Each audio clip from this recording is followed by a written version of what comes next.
இன்றைக்கி கடவுள் நம்மளுக்கு கொடுத்துருக்க வசனம் ஆமோஸின் புத்தகம் 5:11.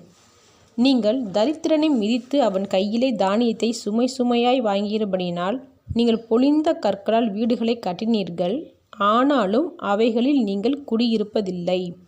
இந்த வசனத்தை கொண்டு கடவுள் நம்மகிட்ட என்ன சொல்கிறத பார்ப்போம். தரித்திரருக்காகவும் ஒடுக்கப்பட்டவங்களுக்காகவும் தான் கடவுள் வந்தாருன்னு நம்ம படிக்கிறோம். அவரோட பிள்ளைகளாக இருக்கிற நாம் இல்லாதவங்களுக்கு இறக்கப்படுறோமான்னு யோசித்து பார்க்கணும். இல்லாதவங்களுக்கு வட்டிக்கு மேலே வட்டி கேட்டு அவங்கள இன்னும் இல்லாதவங்களாக ஆக்குறோம்.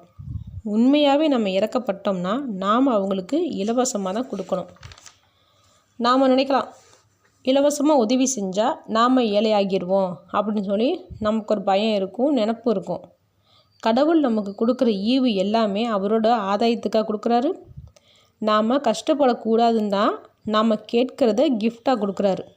நம்மளை மாதிரி கடவுள் நினச்சாருன்னா நாம் சந்தோஷமாக வாழ முடியுமா? எவ்வளோக்கு எவ்வளவு நாம் இல்லாதவங்களுக்கு உதவி செய்கிறோமோ கண்டிப்பாக அதுக்கு பல மடங்கு நம்மளை கடவுள் ஆசீர்வதிப்பார். இது பைபிளையும் சொல்லப்பட்டிருக்கு. தேவனோட வார்த்தை சத்தியமும் உண்மையும் உள்ளது. அடுத்தவங்களோட கண்ணீர்லையும் வேதனையிலையும் சேர்த்து வைக்கிற எந்த சொத்துலையும் நம்ம சந்தோஷமாக வாழ முடியாதுன்னு இந்த வசனத்தில் சொல்கிறாங்க. அதனால் நம்மளால் முடிஞ்ச அளவுக்கு இல்லாதவங்களுக்கு உதவி செய்யணும். அப்போ தேவன் இன்னும் அதிகமாக நம்மளை ஆசீர்வதிப்பார். ஆமேன்.